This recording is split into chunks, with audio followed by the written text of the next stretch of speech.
This episode will consist of topics around domestic abuse, domestic violence and sexual violence. If you require any support or help, please get in contact with your local domestic abuse, sexual violence organisation. In the UK, you can call the National Domestic Helpline on 0808 2000 247. And if you are listening overseas, please contact your national helpline where support, advice and guidance will be available for you. Hello everyone, and thank you for dropping in and listening to this episode. This episode is just going to be really quick because it's going to be dropped halfway through the 16 days of activism against gender-based violence. The campaign started on the 25th of November and ends on the 10th of December, which coincides with Human Rights Day.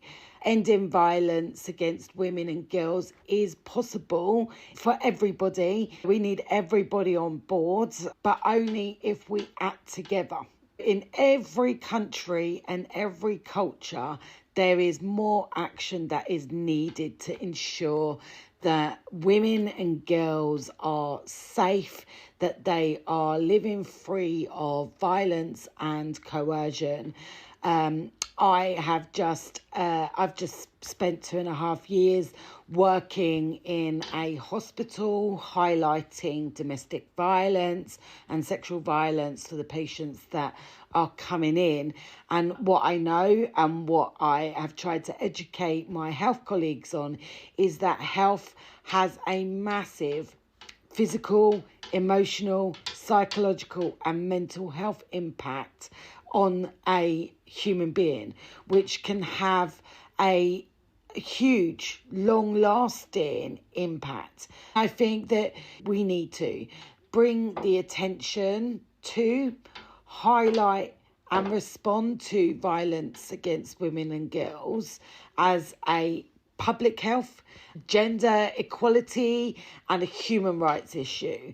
Gender-based violence is a global public health issue.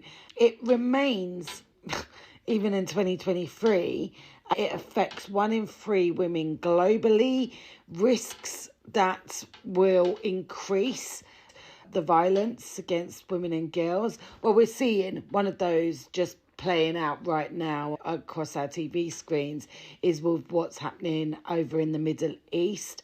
During humanitarian crises and wars, women and children will face greater risks of violence. They will have their human rights taken away, which can include education, healthcare, not being able to move freely. Violence will affect women everywhere.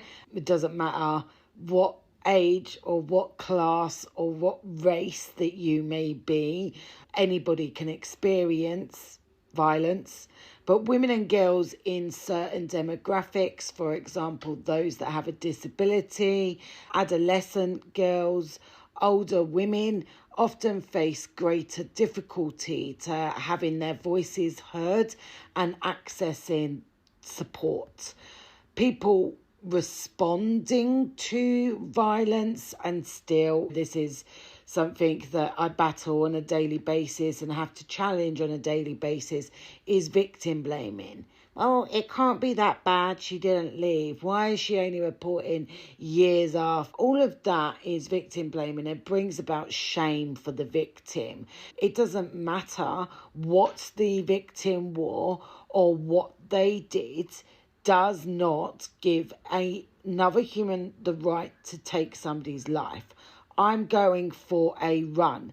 I am not thinking of anything but I need to finish this run. I have the right to run without having the risk being caught on my run by a perpetrator who wants to commit violence, wants to rape me or wants to kill me. I should have the right to run early morning or early evening when it's dark safely. I have the right to go to school without the risk of being stabbed and killed on my way to school. When we victim blame, we are putting the responsibility of the abuse and harm on that person. Like, what? What? Why? I'm going for a run. I'm going for a run. I'm not in a situation where I may be more vulnerable. I'm not drinking alcohol. I'm definitely not wearing what most or some would perceive as skimpy clothing. I'm wearing running gear. I'm sweating. I'm all over the place. And so please, somebody explain to me how and what I did in that to warrant being raped and murdered. And there is a deliberate pause there because I need that to drop. And we all do it. So there's no judgment. We all do it. We can all quickly go to the assumption of, well, I wouldn't have done that. I wouldn't have done that. And I think part of that reason is to do with fear. Women on a daily basis, and when I say daily, I mean daily, women will constantly be thinking about their safety. So if somebody has to take public transport to and from work, the win is horrendous time because I'm now having to think, right, I can't go down that alleyway, or I can't go this route, or I can't go that route for the fear of, actually, it's quiet. There's going to be nobody else around. So I'm going to have to stick to public roads, which often tend to be the longer roads. I could just cut through my park, but I'm not going to cut through my park because actually 2 weeks ago, somebody was found in those woods. A woman was found in those woods where she had been subjected to violence and her body was left decomposing in the woods. But going through the park is going to be the quickest route for me. But now I've got to add on more time because actually I can't go that route because it's unsafe. Or I'm out with my mates and it's 11 o'clock and my mates are all going in one direction, I'm going in another. How am I going to get home? Actually, I can't even trust a taxi firm these days. Right, so I'm going to walk home. I'm going to have my keys in my hand. I've got my phone that's got like a silent alarm on it. So if I need it, I'm having to think of my own safety. Why should I have to think of my own safety? Actually, we should be living in a world where actually I don't need to be thinking about my safety because I'm not going to get raped or murdered. See what I'm saying? So putting the blame and shaming that victim will prevent that victim speaking about their experiences. There is nothing really that you could say to me or even challenge me with to justify violence of both genders. And I think the minute that you have to shout, the minute that you have to lay your hands, you're going into a different dimension of control, power, abuse. No, you do not need to and have to be abusive to another human being, like ever. Part of the reason why it is underreported and why people still feel ashamed is because there is an assumption that it's private, it happens behind closed doors, it's not my business, I'm not going to get involved. It is your business. Yes, don't put yourself in a position of harm where you have to intervene, but you can call the police. You can reach out when it's safe to reach out and go, hey, are you okay? And the more that we expose abuse for what it is, the more that we can take that shame away, that actually we can put that into the light, that it's not behind closed doors. Because actually, if I'm going to hear you screaming and shouting and being abusive and smashing things, as a human being, I don't want to see another human being get harmed. So I'm going to call the police on that. Or I'm going to intervene in some way if it's safe for me to do so. We need to change the story. We need to put the onus of the responsibility of the abuse back on the perpetrator.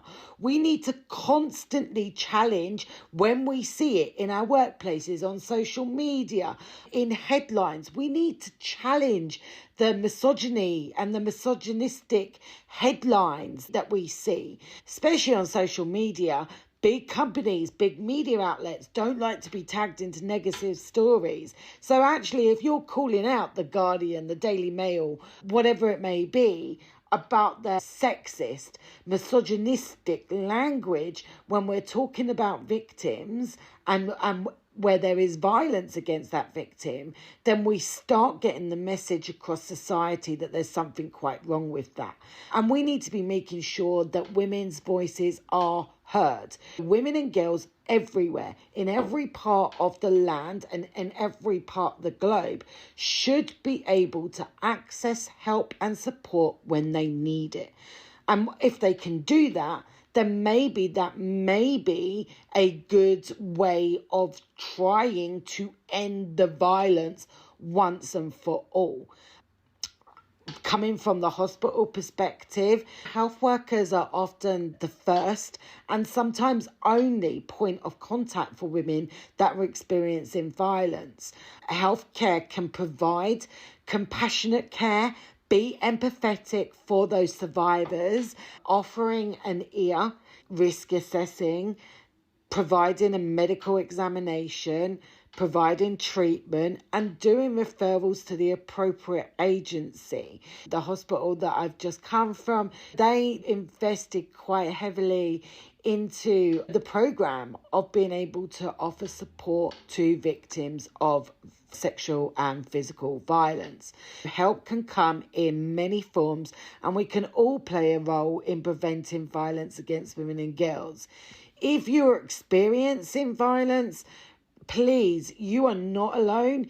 It is not your fault, despite what anyone has said to you. It is not your fault. I'm going to say it again and say it louder for the people in the back of the room.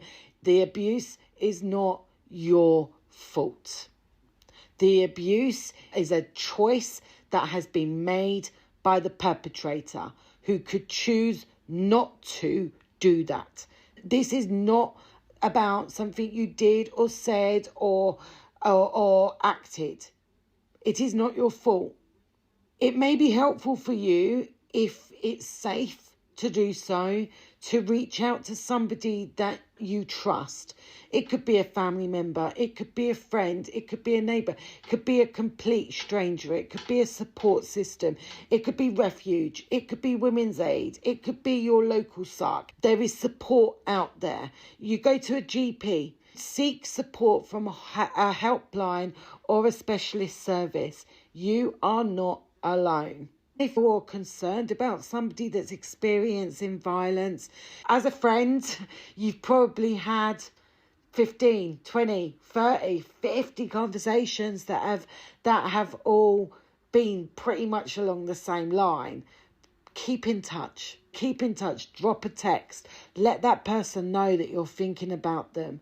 Make sure that it's safe for them to be in touch with you. Maybe that actually, there are, I don't want to give too much emphasis on what can be done. If you want support with that, reach out, because I don't want to make it more risky for people, but there is support and advice for you. They might not be ready to talk, but validating, reasserting the message that the what they're experiencing is not healthy, and it may be really hard for somebody to go from that place of denial to admit that their relationship is abusive. They might not even know that it's abusive. So as a person that they're reaching out to, we need to be calling out what is and what is not a behaviour. People can report to the police or they cannot report to the police. Just because somebody hasn't reported to the police doesn't mean what they're experiencing is any less. There may be genuine reasons. It could be that their perpetrator is a police officer. It could be that they felt that they've let down by the police. It could be that actually they're very scared of repercussions. So just because somebody's not reporting to the police doesn't mean that you just give up and go, oh, well, they don't want any support. They don't want any help. And health, for my health colleagues, especially those that were in the hospital that I worked in, remember that you may be that first contact. It may be the first encounter that somebody has had. So listen, Be empathetic. Listen without judgment. Don't try and jump in with all of the answers. Inquire about people's needs and concerns. You might have to ask a question if somebody's coming in and they've got some gastro issues. You might have to ask them a question and go, hey, is everything at home? You might just have to do that. Validate people's experiences. Show that you believe what they are saying and that you understand what they are saying. Provide information that is going to enhance their safety, and give them the information about reaching out to other organisations. So that is just a quick, well, I said quick, it's still 15 minutes or so. So I just wanted to just drop this halfway through the campaign. Get involved in the campaigns. If there are things that you're seeing on your social media, share it. In my opinion, you can't overshare. Share anything specifically that highlights the plight of violence against women and girls. And let's get the message out there to say, no, this is not okay. And you've just listened to this week's episode. I hope that you've enjoyed the conversation this week. Feel free to like, share, subscribe so you don't miss out. And I'll see you next time.